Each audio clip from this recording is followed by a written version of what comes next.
Hello students, my self doctor Rakesh और आज हम लोग देखने वाले हैं होम्योस्टैसिस के बारे में। हमने उसका टाइप्स को समझा, हमने अभी पिछले वीडियो में उसके डिफिनीशन को समझा, उसके फ्लूइड सिस्टम को समझा कि आखिर ये कौन कौन सा फ्लूइड सिस्टम है, हमारे बॉडी में कहाँ कहाँ फ्लूइड है, इस सब के बारे में हम लोगों ने देखा और वो फ्लूइड कैसे हमारे बॉडी को मेंटेन करता है उसको देखे थे हम लोग होम्योस्टैसिस के लिए। अब हम लोग एक बार डिफिनीशन को फिर से एक बार रिकॉल कर लेते हैं कि आखिर है क्या होम्योस्टैसिस। मेनली क्या है, तो ये तीन फैक्टर से कंट्रोल होते हैं, एक्सटर्नल इन्वायरमेंट और बॉडी के इंटरनल इन्वायरमेंट और क्या है, एक feedback system.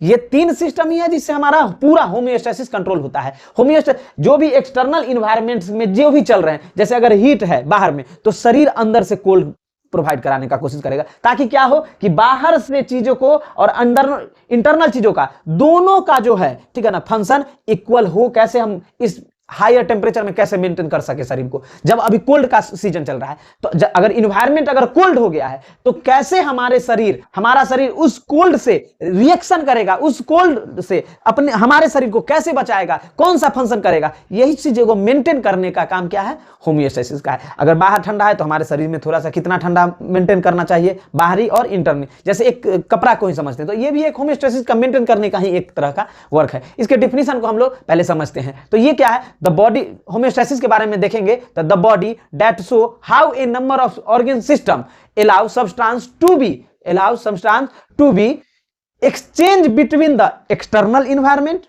internal environment and body cell order. ये and body cell order to maintain the homeostasis। ये हमारा होम्योस्टैसिस का। अब इसको डायग्राम से हम लोग एक तरह से, अगर कोई हमारा ये समझिए कि हमारा ये बॉडी का इंटरनल इन्वायरमेंट है, ये क्या हमारा बॉडी का इंटरनल इन्वायरमेंट है और बाहर में क्या हो गया, एक्सटर्नल इन्वायरमेंट। एक्सटर्नल इन्वायरमेंट बाहर क्या है, एक्सटर्नल क्या होगा, कोई भी अगर कोल्ड का एक्सपोजर हमारे स्किन पे होगा, कोल्ड का एक्सपोजर कहां होगा, तो सबसे पहले क्या होगा, हमारे स्किन पे कोल्ड का एक्सपोजर अगर हुआ तो क्या होगा, नर्वस सिस्टम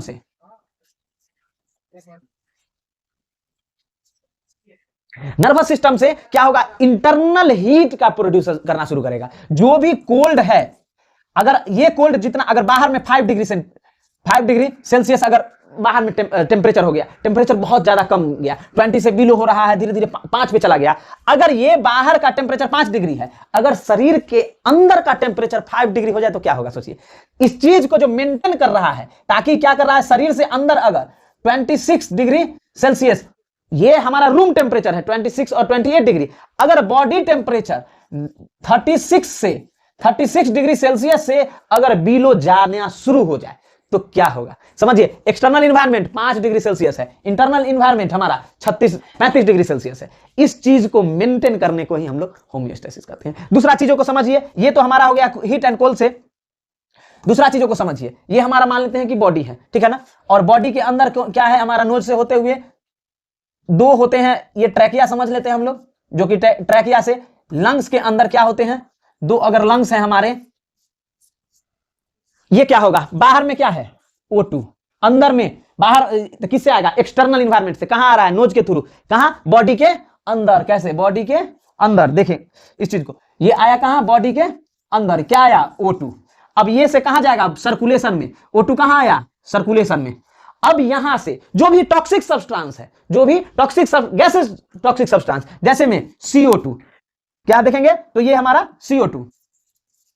अब ये CO2 क्या करेगा, इस लंग्स में आएगा, लंग्स से बाहर क्या आया, CO2। अब इस चीज को समझिए, हमने ऑक्सीजन को अंदर किया, यानी कि जो भी चीजें थी न्यूट्रिशन के लिए, गैसेस के लिए, जिसके लिए हमारे बॉडी के रिक्वायर है एटीपी फॉर्मेशन के लिए, उसको अंदर किए, और जिसका जरूरत नहीं है, जो हमारे शरीर के लिए टॉक्सिक सब्सटेंस है, एसिडिक सब्सटेंस है, उसको क्या कहिए कि बॉडी के अंदर से टॉक्सिक सब्सटेंस को बाहर कर दिए। ये भी एक होम्योस्टैसिस मेंटेन करने का प्रोसेस है। ये जो मेंटेन हो रहा है, ये हमारा होम्योस्टैसिस मेंटेन कर रहा है। दूसरा चीजें और समझते हैं हम लोग, एक और एग्जांपल्स।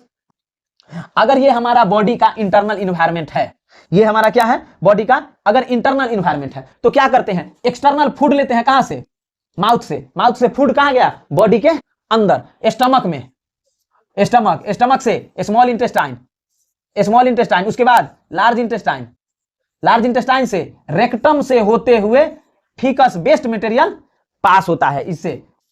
अब देखिए, खाना खाए माउथ से, जितना एनर्जी लेना था ले लिए, अब उसको क्या होगा, सॉलिड मात्रा सॉलिड में उसको फूड पार्टिकल्स को क्या किया हम लोगों ने, जो भी था उसको हमने ब्रेक डाउन करके जो इतना न्यूट्रिशन लेना था ले लिए। अब क्या होगा, जो वेस्ट मटेरियल है उसको बाहर करना जरूरत है। एनर्जी लिए और वेस्ट मटेरियल को बाहर कर दिए, तो ये क्या हो गया हमारा, ये भी एक फिकस, अगर स्टूल की बात करते हैं, स्टूल एंड फिकस, फिकस पैखाना जो है इसको अगर बाहर ना करेंगे तो कभी भी आपका होमियोस्टेसिस मेंटेन नहीं होगा। यानी कि बाहरी इन्वायरमेंट से लेकर के यूज करके और जो भी टॉक्सिक सब्सटेंस हमारे शरीर के अंदर का उसको बाहर करने को भी हम लोग होमियोस्टेसिस मेंटेन करते हैं। अब हम लोग समझते हैं आगे की तरफ से ये है, और उसके बाद हमारा यूरिन के लिए भी है, जितने भी हम लोग पानी पीते हैं और उससे यूरिन पास आउट कराते हैं, तो ये सब चीजें भी जो क्या है हमारा, तो होमियोस्टेसिस का ही मेंटेन का, जितना एनर्जी लेना था ले लिए और उसके बाद वो बाहर कर दिए। अब हम लोग नेक्स्ट समझते हैं control of homeostasis. Control of homeostasis, homeostasis control कैसे होता है ये होमियोस्टेसिस, तो मेनली हमने बताया भी आपको सिर्फ 3 फैक्टर हैं जिससे होमियोस्टेसिस कंट्रोल होते हैं। सबसे पहला एक्सटर्नल इन्वायरमेंट, दूसरा इंटरनल इन्वायरमेंट, तीसरा बॉडी सेल या बॉडी ऑर्गन सिस्टम या ऑर्गन्स। ये सब चीजें हैं जो 3 ये कंट्रोल करते हैं, और एक चीजों को ऐड कर लेते हैं तो वो है हमारा फीडबैक सिस्टम। अब इस चीज को समझते हैं कि आखिर ये फीडबैक सिस्टम क्या है। हमने एक्सटर्नल इन्वायरमेंट को देखा, बॉडी के बाहर चीजों को एक्सटर्नल, बॉडी के अंदर इंटरनल इन्वायरमेंट, उसके बाद बॉडी के अंदर तो इंटरनल इन्वायरमेंट, उसके अंदर cell and organ system environment, उससे आगे चलते हैं तो एक है हमारा फीडबैक सिस्टम। आखिर ये फीडबैक सिस्टम है क्या। कंट्रोल ऑफ होमियोस्टेसिस में 4 हमने बताया, external, internal, cell, body organs and feedback system. अब हम लोग समझते हैं फीडबैक सिस्टम क्या है।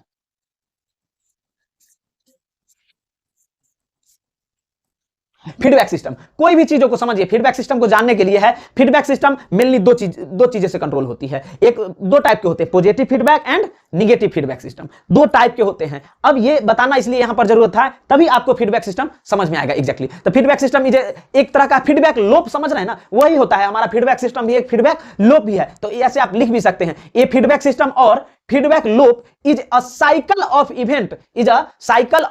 Events in which the state of a body condition is monitored, evaluated, changed, remonetized, re-evaluated and so on। देखिए, कोई भी चीजों को पहले के तरह मेंटेन करना। अब इस चीज को और समझिए, 2-3 चीजें होते हैं क्या, कभी भी पॉजिटिव फीडबैक सिस्टम क्या करेगा, कोई भी फंक्शन को, ऐसा नहीं है जैसे कि आपको भी बचपन में मम्मी पापा क्या करते थे कि जाओ स्कूल जाओ, ये क्या था, एक्टिवेशन ही एक तरह का था, ताकि आप क्या करें, लाइफ में आगे बढ़ सके। बहुत चीजें होती थी मेंटेन, जो चीजें काम करने के लिए एक्टिवेट करता है वो सभी पॉजिटिव फीडबैक सिस्टम, ठीक है ना। और अब ऐसा नहीं कि डेली स्कूल के लिए आपको दे दिया और संडे को भी आप स्कूल जा रहे हैं, नहीं, संडे को रोकने के लिए भी एक निगेटिव फीडबैक, नहीं आज संडे है, आज छुट्टी है। कभी हार्मोन्स क्या होते हैं, कभी भी एक्टिवेट करने वाले आ गए, अब एक्टिवेट कर देता, अगर हार्मोन्स मेरे अंदर होता क्या होता, अगर ग्रोथ हार्मोन एक्टिवेट हो गया कोई पॉजिटिव फीडबैक सिस्टम से, अब हमारे शरीर से अंदर से ग्रोथ निकलना, हार्मोन्स निकलना शुरू हो गया, अब उसको कोई ना रोकता तो क्या होता, मेरी हाइट इतनी बढ़ जाती कि हम बढ़ते चले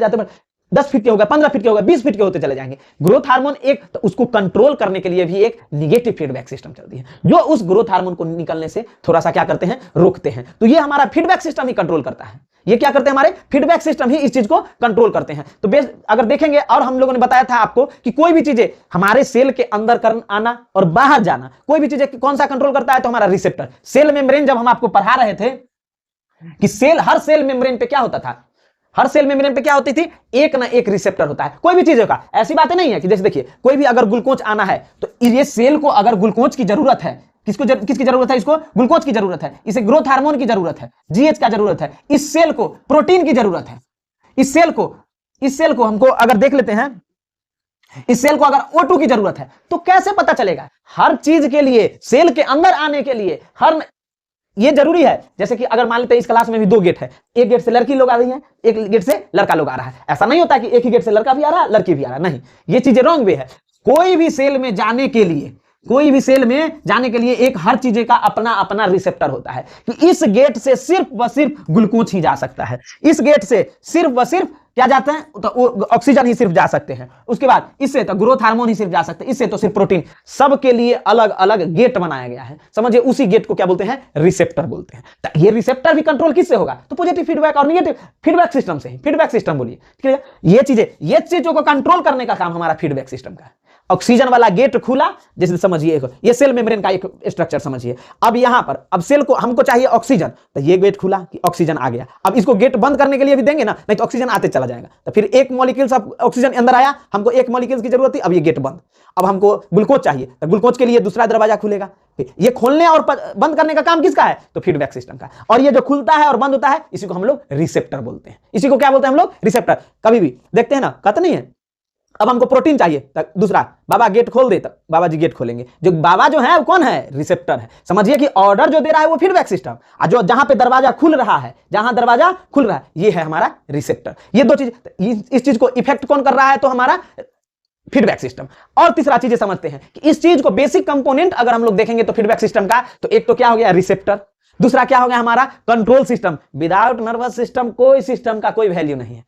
ब्रेन सिस्टम होनी चाहिए। कोई भी फीडबैक सिस्टम के लिए आपको चाहत होना जरूरी है। मुझे अगर मीठा की इच्छा है, तो मीठा का रिसेप्टर अगर को ओपन करना है, तो हमारा ब्रेन ही तो कर रहा है ना, तभी तो हम मीठा खा रहे हैं। हमें तीखा खाना पसंद है। तो ये हर चीज जान लीजिए, कोई भी चीज रिसेप्टर हो या सेल का फंक्शन हो, उस सब को कंट्रोल करने के लिए एक सिस्टम की बहुत जरूरत है, हमारा कंट्रोल सेंटर का। जो कंट्रोल सेंटर कहां है? तो नर्वस सिस्टम में। कंट्रोल सेंटर नर्वस सिस्टम में। थर्ड है हमारा इफेक्टर, उसी चीज को समझ। तो ये हमारा तीन हो गए बेसिक कंपोनेंट फीडबैक सिस्टम के। फीडबैक सिस्टम के तीन कंपोनेंट कौन कौन हो गए? फिर से लिख लेंगे आप लोग साथ में, receptor, control system and effector. ये तीन चीजें हो गई हम लोग क्या। अब हम लोग नेक्स्ट समझते हैं इस चीजों को। जैसे हम लोगों ने देखा अभी तीन इफेक्टर को, अब हम लोग देखते हैं कि रिसेप्टर आखिर है क्या। रिसेप्टर के बारे में हम लोगों ने समझाया। अब हम लोग देखेंगे फिर से, अगर देखना होगा तो कोई भी इंपल्स, नर्व इंपल्स का लेना, इस चीज को लिखना है रिसेप्टर को, तो आप लोग लिख सकते हैं। Receptor is a body structure, receptor is a cell membrane body structure, या बॉडी स्ट्रक्चर कह दीजिए, that monitors changes in a control conditions and send a impulse means signal या impulse को भेजने का काम करता है किसके पास? कंट्रोल सेंटर के पास। वही हमारा रिसेप्टर है। रिसेप्टर जैसे कि फिर से समझिए, ये सेल मेम्ब्रेन पे क्या हुआ? रिसेप्टर। अब यहां पे इसको ऑक्सीजन है चाहिए, तो कौन पता चलेगा? यही रिसेप्टर। रिसेप्टर किसको भेजा? कंट्रोल सिस्टम के पास। कंट्रोल सिस्टम, जिसे हमने कहा था नर्वस सिस्टम।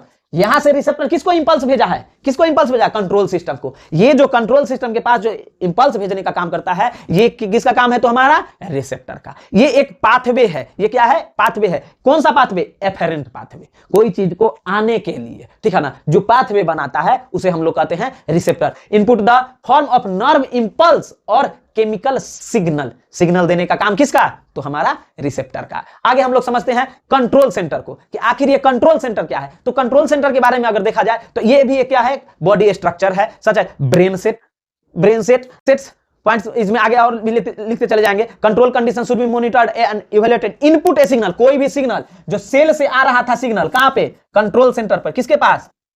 कंट्रोल सेंटर या ब्रेन या नर्वस सिस्टम, और इसको नर्वस सिस्टम किससे आ रहा था? तो हमारा किससे आ रहा था? रिसेप्टर से। सेल मेम्ब्रेन से लगा हुआ रिसेप्टर से कहां पर आया सिग्नल? तो ब्रेन में। अब इस चीज को ब्रेन देखेगा कि हमको क्या करना है, तो वहां पर वो क्या करेगा? सबसे पहले अपना इंपल्स जनरेट करेगा। क्या करेगा? और उस इफेक्टर पाथवे से ये कहां पर आया? कोई भी सिग्नल कहां आया? ब्रेन में। किसके द्वारा? रिसेप्टर के द्वारा। यहां पे अब उसका एनालिसिस होगा कि नहीं, रिसेप्टर बोला है कि ठंडा लग रहा है, तब यहां से कंट्रोल सिस्टम गर्मी भेजेगा। इसको क्या बोलेंगे? इफेक्टर। तीन सिस्टम बताए थे आपको, एक रिसेप्टर जहां से सिग्नल आ रहा था ब्रेन में, और यहां से कंट्रोल सिस्टम। अब ब्रेन को पता चल जाएगा, रिसेप्टर भेज देगा कि नहीं हमको ठंडा लग रहा है, तो ब्रेन को पता चला कि अच्छा यहां ठंडा लग रहा है, तो यहां गर्मी भेजना है, तो गर्मी भेजेगा किससे? इफेक्टर से। और कहां पर? सेल में। अब सेल का जो ठंडा ही था खत्म।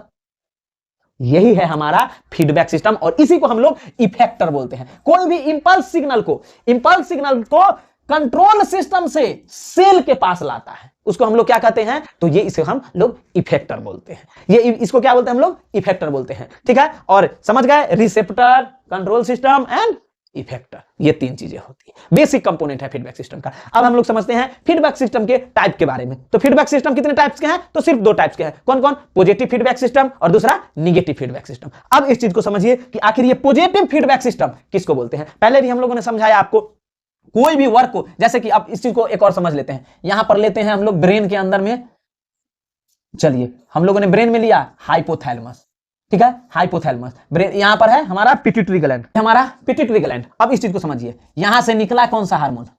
Growth hormone releasing hormone. कौन सा निकला? Growth hormone and releasing hormone. अब ये कहां पे आया? ग्रोथ हार्मोन कहां आया हमारा? ग्रोथ हार्मोन रिलीजिंग हार्मोन ये कहां आया हमारा? तो पिट्यूटरी ग्लैंड के पास। पिट्यूटरी ग्लैंड के पास, पिट्यूटरी ग्लैंड। पिट्यूटरी ग्लैंड में कहां? Anterior pituitary. कहां पे? Anterior pituitary. एंटेरियर पिट्यूटरी से निकला क्या? Growth hormone. अब ये ग्रोथ हार्मोन कहां आएगा? सर्कुलेशन में। सर्कुलेशन मतलब ब्लड सर्कुलेशन में। अब ग्रोथ हार्मोन यहां आ गया। अब इससे क्या हो गया कि इस सेल को डिवाइड करना था, अब यहां लोकल सेल के पास आया। अब यहां से डिवीजन हुआ, एक सेल से दो सेल। अब हमारा हाइट बढ़ाना था हमको, तो क्या निकला? Growth hormone. अगर मान लो कि ग्रोथ हार्मोन रिलीजिंग हार्मोन तो निकला, अब ग्रोथ हार्मोन आया, मेरा हाइट क्या हो जाता? बढ़ते जाता है, बढ़ते जाता है। अब क्या हो गया कि शरीर के को न्यूट्रिशन का कमी हो गया, कोई भी चीजें हो गई, तो अब क्या होगा? अगर ग्रोथ हार्मोन कंटिन्यू निकलते रह जाता तो मेरा हाइट हो जाता 20 फीट, लेकिन नहीं हुआ। क्या है? न्यूट्रिशन का कमी था मेरे शरीर में, न्यूट्रिशन का कमी हो गया किसी के भी शरीर में। अब तुरंत निकलेगा कि भाई अब इसके पास सेल डिवीजन करने की कैपेसिटी नहीं है, इसके जीन में सेल डिवीजन नहीं है। तुरंत क्या निकाला? पता चला कि इफेक्टर तुरंत सिग्नल भेजेगा कि अब नहीं है इसके पास ग्रोथ करने की कैपेसिटी। तुरंत इफेक्टर से फिर हाइपोथैलेमस, हाइपोथैलेमस निकाल देगा ग्रोथ हार्मोन इनहिबिटिंग हार्मोन। अब ये आएगा कहां? Pituitary gland. अब जो ग्रोथ हार्मोन जो रिलीज हो रहा था उसको इनहिबिट कर दिया। रुको रुको रुको, बस अब इसके पास कैपेसिटी नहीं है हाइट बढ़ाने की। ये आदमी के अंदर न्यूट्रिशन का कमी है, इस आदमी का जेनेटिक में दिक्कतें है, इस आदमी का एनर्जी सेल डिवीजन कैपेसिटी नहीं है, डिस्प्लासिया हो रहा है। अब इसको ग्रोथ हार्मोन की जरूरत नहीं है। अब इस चीज को निकालने वाला पॉजिटिव फीडबैक और इसको इनहिबिट करने वाला निगेटिव फीडबैक सिस्टम। यही दो टाइप्स के हमारे शरीर में से कोई भी चीज को एक्टिवेट करना और इनहिबिट करना। कभी कभी हार्मोन्स का इनहिबिशन करना, कभी कभी निगेटिव फीडबैक सिस्टम पॉजिटिव की तरह वर्क करता है, कहीं कहीं पे positive feedback system negative system की तरह। तो हम लोग का यही था आज का टॉपिक, फीडबैक सिस्टम को समझे और होम्योस्टेसिस। आज आपका लास्ट क्लास था, आज होम्योस्टेसिस आपका कंप्लीट हुआ। नेक्स्ट डे हम लोग सेल के बारे में पढ़ेंगे, साइटोलॉजी को देखेंगे। तब तक के लिए धन्यवाद।